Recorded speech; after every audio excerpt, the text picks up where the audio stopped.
UFC 317, Ilia Topuria versus Charles Oliveira was this past Saturday, and I'm going to give you my top 3 takeaways from UFC 317. I'm going to start off with a couple honorable mentions, then I'll get into my actual list.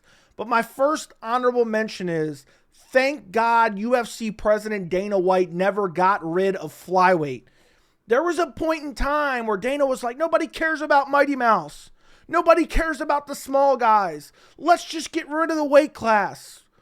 Looking back at UFC 317, not only did we get that amazing featured fight, Brandon Royval versus Joshua Van, which was incredible. Look at the run that Pantoja's been on. And the flyweight division has evolved over the years, and it has gotten so skilled. And to think Baldy just wanted to get rid of it because it wasn't selling enough pay-per-views for him.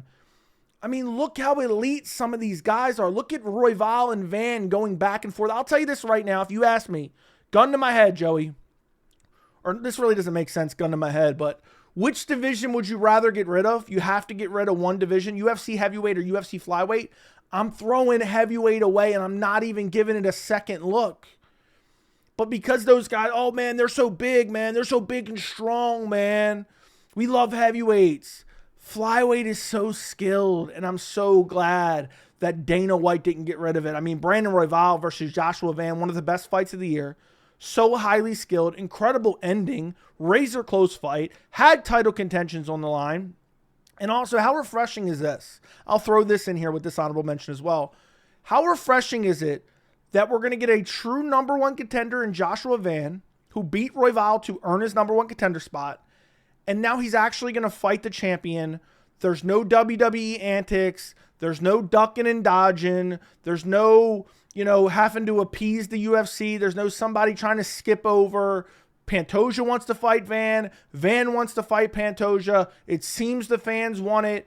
Dana White and the UFC seem to want it. They did the stare down afterwards. How refreshing is that, guys?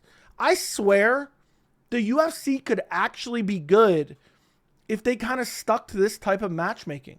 So I absolutely love that. Can't believe the UFC was going to get rid of the flyweight division at one point in time. And also, by the way, shout out to Beneil Dariush, the pull-out merchant, the guy who cheats nonstop, the guy who never shows up for a fight. Thank God he pulled out, because otherwise we would have got Royval versus Kopp instead of Royval versus Van. So shout out to Beneil Dariush for making this all happen.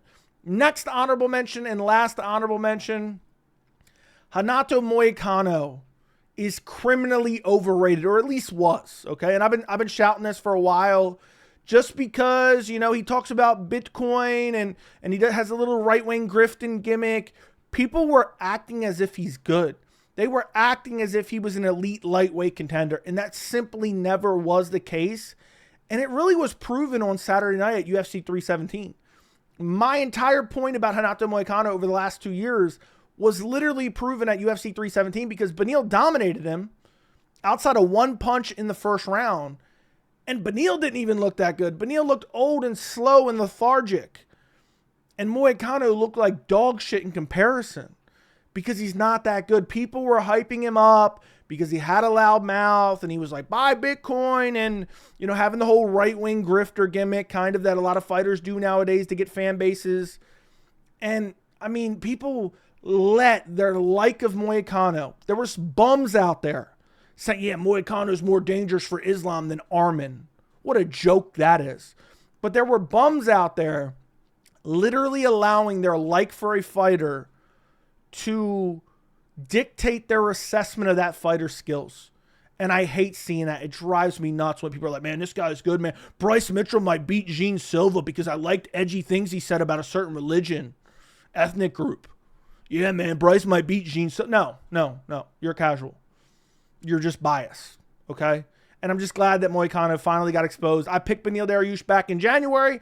I picked him at UFC 317. He went out there and showed that Moicano is not that good.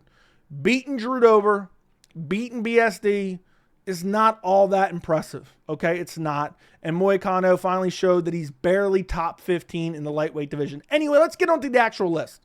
Let's start off with number 3. And that is, it's time Alexandre Pantoja gets the respect that he deserves. So first off, he went out there and made Kai Kara France look like an absolute bum. Took him down, took his back, body triangled him in 30 seconds into the first round. The crowd's booing. The crowd's acting like Pantoja's boring. Pantoja is super exciting. He's unbelievably skilled. He is elite. And he doesn't get the respect he deserves. I seen the pound for pound recently. He was behind Tom Aspinall. If Pantoja was the same size as Tom Aspinall, he would absolutely wreck Tom Aspinall, okay?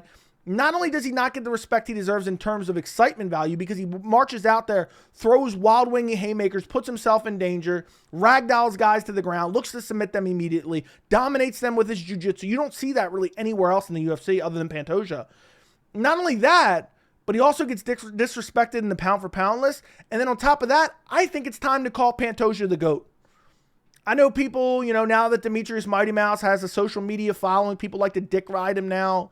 I was a big fan of Mighty Mouse. I was a big defender of Mighty Mouse back in the day. Pantoja, I think, is better. I think he's better. You go back, and I remember thinking this in real time. This isn't just hindsight is 2020, picking apart someone's resume. The entire flyweight division was undeveloped. I remember talking to one of my buddies when Demetrius Mighty Mouse Johnson fought Kyoji Horiguchi. And I was saying, man, if Horiguchi had another year or two, I think he could be a legit challenger. But right now, he's just too young. It's too much too soon. And that's essentially the entirety of Mighty Mouse's title reign. Outside of Joseph Benavidez, it was guys who were like, okay, well, he looked half decent in his last fight, so let's throw him in a title fight. Ali Bagotinov. Chris Kariasu never deserved a title shot. Horiguchi barely deserved a title shot. John Dotson, same thing. Henry Cejudo, the first time, didn't even deserve a title shot. Okay? Tim Elliott, he went to war with Tim Elliott. Go back if you don't believe me. That was a razor close fight. Went to war with Tim Elliott. Wilson Hayes, okay, not good. Ray Borg, not good. And then he lost to Henry Cejudo. I actually thought he was robbed. That's essentially the best win on his resume, other than the Joseph Benavidez wins. He went to a draw with Ian McCall, okay? And I know Pantoja's had some close fights as well, but man, Pantoja has looked unbelievable. What he's done to some of these guys. I mean, you have to think about it. He made Kai Kara France look like a straight up scrub. I know Kaya Sakura in his last title fight wasn't that deserving and isn't that good either, and was kind of like, oh, let's get him a contender. But he was dangerous enough on the feet, and Pantoja went out there and ragdolled him and embarrassed him, okay? Then you have the multiple Brandon Moreno wins, multiple Brandon Royval wins, if I'm not mistaken. I don't have his resume. I should have his resume in front of me. I don't know why I don't right this second. Let me pull it up. I mean, it's insane. Yeah, he beat Royval twice, finished him once. Steve Erceg. Alex Perez dominated him. The guys that are like lower level, I mean, look what he did to Alex Perez, who's a decent fighter, went out there and ragdolled him and submitted him, took his back in the first minute and subbed him. I know some of these performances, he dominates them so much that it's almost like, oh, well, they weren't that good. I think Pantoja is way better than Mighty Mouse. I lived through the entire Mighty Mouse UFC era, and I would pick Pantoja 10 out of 10 times over Mighty Mouse. I think he would out-grapple him. I think maybe he would win a decision out-grappling him, but maybe he would submit him. I would probably pick Pantoja prime versus prime to submit Mighty Mouse Johnson. So I am here to officially anoint Alexandre Pantoja as the GOAT of the flyweight division.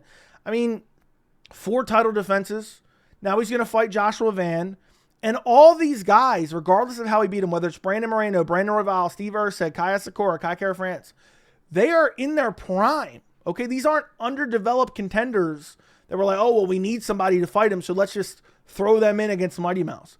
These are all guys who are in their primes that Pantoja is straight up dominating. And for me, that means more than a longer title reign or more title defenses. I know it's kind of up for debate, but at the end of the day, I just think Pantoja needs to get more respect from the MMA community, and it's driving me nuts that he doesn't get enough. Okay, let's move on to my number 2 takeaway. And if you've been watching my channel at all, you know this is something I've been screaming from the rooftops forever. But I'm tired, okay? I'm tired of this. We need to stop giving undeserved title shots because they never win. Okay, I know a lot of you guys love Charles Oliveira. Okay, I'm a big Charles Oliveira fan. Go back 3 years on my channel. I'm the biggest believer in Oliveira. He did not deserve this title shot. 1 fight win streak over bummy ass Dirty Mike. See you at the top. Get your candy ass back in the octagon because I got a sweet tooth. I got one dude on my mind, okay? That's not enough to earn a title shot in my book. I don't care that he's former champion. You're going to war with Dirty Mike and winning via decision against Dirty Mike. That's going to earn you a title shot. I said it in the lead up to this fight. Paddy Pimblett was more deserving than Charles Oliveira. Obviously, it should have been Arman. And I know people are going to say the weight thing. We'll talk about that in a second. But listen, guys, I've been telling you guys for years. When does anyone who gets an undeserved title shot ever win? Look at Sean Strickland, got an undeserved title shot against Dricus du Plessis earlier this year. And what did he do? What did he do, guys? He went out there and shit the bed. He went out there and didn't fight the entire fight and lost a very clean-cut decision. And you can look back. You can look back at Pantoja, Kaya Sakura. Now, that's a little bit different. There wasn't really anyone in the division to fight at that point in time, but still, loses. Go back. Colby Covington, Leon Edwards. What does Colby do? He gets an undeserved title shot. He goes out there. He does not win. He shits his britches like it's going out of style. Doesn't even put up a fight. I'm just so tired of these undeserved title shots. And Charles Oliveira was just another one of them. You know, you can name a million from last year. Khalil Roundtree, Dustin Poirier. Okay, Khalil Roundtree, you can say, okay, he put up a fight. Dustin Poirier, he put up a fight. But at the end of the day, aren't these fights supposed to be like, oh, crap, I don't know what's going to happen? Oh, no, let's just give an undeserved contender an undeserved title shot, and then they can lose. And we all knew they were going to lose. So what's the point of even watching? Everyone knew Charles Oliveira was going to lose against Ilia because he didn't deserve it. He wasn't on a great streak. He almost got finished by Dirty Mike via blatant fouls in the 5th round, but nonetheless, almost got finished by Dirty Mike. If you're in a somewhat competitive fight with Dirty Mike, what is prime Ilia Topuria going to do to you? I'm just tired of it, guys. I'm just tired of it. The list goes on and on. The list really does go on and on. I mean, last year there was more undeserved title shots than deserved title shots. Israel Adesanya against DDP last year. Now, that was a competitive fight. Israel Adesanya lost. Every time there is an undeserved title shot, that person loses. It's like 1 out of 100 wins. And I'm just tired of it because essentially we have predetermined outcomes. And that's exactly what happened in the main event. Nobody thought Oliveira had a chance. His recent record showed that he had no chance. He's over 35. He goes out there on a 1-fight win streak and gets brutalized by Ilia Topuria. It could have been a much better fight. And I'm just sick and tired of undeserved title shots. And so I wanted to rant about it, about UFC 317. Anyway, speaking of undeserved title shots, let's move on to my number one takeaway, which all are kind of related to Ilia Topuria. So I'm just going to morph them all into one. First off, Ilia Topuria versus Arman Tsarukyan needs to be next for the lightweight title for the integrity of the sport. Plus, it's the best fight they can possibly make. We'll talk about that. Ilia Topuria may have just saved the UFC. They need some star power, okay? And while people are perverting the term star, Ilia Topuria is not close to a Conor McGregor level star. Everyone's acting like he is. He's simply not there yet. He undoubtedly has star potential, and he's one of the biggest names in the UFC right now, okay? So he may have just saved the UFC, who's kind of dying off. John Jones is gone now. Dana White doesn't know who to suck off anymore. The O'Malley pet project completely failed. Alex Pereira, the industry plant, got exposed. Ilia Topuria has elite level skills. I don't see anyone in the lightweight division that can beat Ilia Topuria outside of Arman Tsarukyan. And for me, I want to see the most compelling fights. It's not that I'm wishing Topuria to lose. I'm a big believer in Ilia Topuria. I would pick him over Arman. But guess what? That is the most compelling fight. That is the most compelling fight. And by the way, I'll throw this in here as the number one takeaway. I need Topuria versus Islam Makhachev at some point. I don't know when it's going to be. If Ilia beats Arman, Islam beats JDM, then maybe you do Ilia Paddy if he beats Justin. Islam defends his belt against maybe like an Ian Machado Gary or something. Then they meet at like a catchweight in between. We don't need a title on the line. Let them fight at a catchweight or something. I need that at some point. But right now, it needs to be Arman. I know there's going to be people down in the comments. Did you hear Dana at the post-fight? He said Arman missed weight. If you believe one word out of Dana White's mouth, I got a bridge to sell you, okay? 3 weeks ago, Dana said John Jones agreed to fight Tom Aspinall. Now what? Now what? Dana White sat around and said, we took Francis to more dinners and slandered Francis saying he wants all this money. He's never going to get it. Was Dana right about that as well? Was Dana right about, I mean, how many times has Dana just blatantly lied at press conferences? So I don't know the true story about what went on with Arman. At the end of the day, I don't give a shit anymore.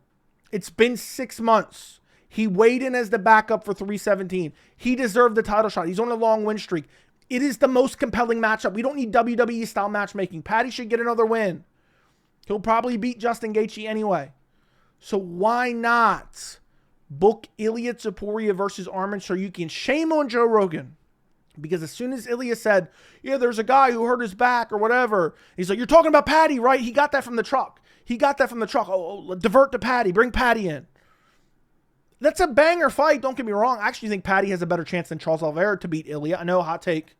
Hot take. But it should be Arman first. And I don't want to see Arman have to fight Paddy or Arman have to fight Gaethje. What's the point? I know Arman beats both those guys. You know who I don't know that he can beat? Ilia Topuria. If Ilia goes out there and was to flatline a young, in his prime, surging, long win streak Arman Tsarukyan, he might actually become a star that people are proclaiming him to be right now off YouTube views. But at some point after that, man, I need to see the Islam Makhachev matchup. I don't know if it's ever going to happen, but man, down the line, that would be an absolutely amazing lightweight matchup. What a great performance from Ilia. I think people are overrating it a bit, but I still do think it is a great performance. But man, I just really want that Arman fight. You got people like Ariel Helwani pushing for, oh, we need Paddy Pimblett, man. We need WWE-style matchmaking. We need Paddy, man. The Arman fight is the one to make. It is a straight-up heater. It is a straight-up banger. It does more for Ilia's legacy. It does more for Ilia's star power, in my opinion. The Paddy fight, don't get me wrong, it's going to have a lot of attention. But I think those fights, when people actually think, oh, this guy could lose, everyone's going to think Ilia can beat Paddy, okay? But the Arman fight is going to really pique interest, in my opinion. And that's what makes that fight so big. So I hope the UFC makes that next. It seemed like Dana was kind of squirrely about Paddy. Then DDP kind of leaking Paddy versus Gaethje. We don't know if he just saw that online and regurgitated it somewhere. But at the end of the day, we need to see Ilia Topuria versus Arman Tsarukyan. And people need to stop saying, he missed weight, man. Because Dana White said it at a post-fight presser. Like, I trust a word out of Baldy's mouth. Okay? We don't know that's to be true. And either way, he made weight for 317 as the backup. So it's time to give him his title shot. That's pretty much it for UFC 317. I don't know. I don't have any other takeaways. You guys let me know what you think of my takeaways down in the comments. Like the video, subscribe to the channel, and thank you so much for watching.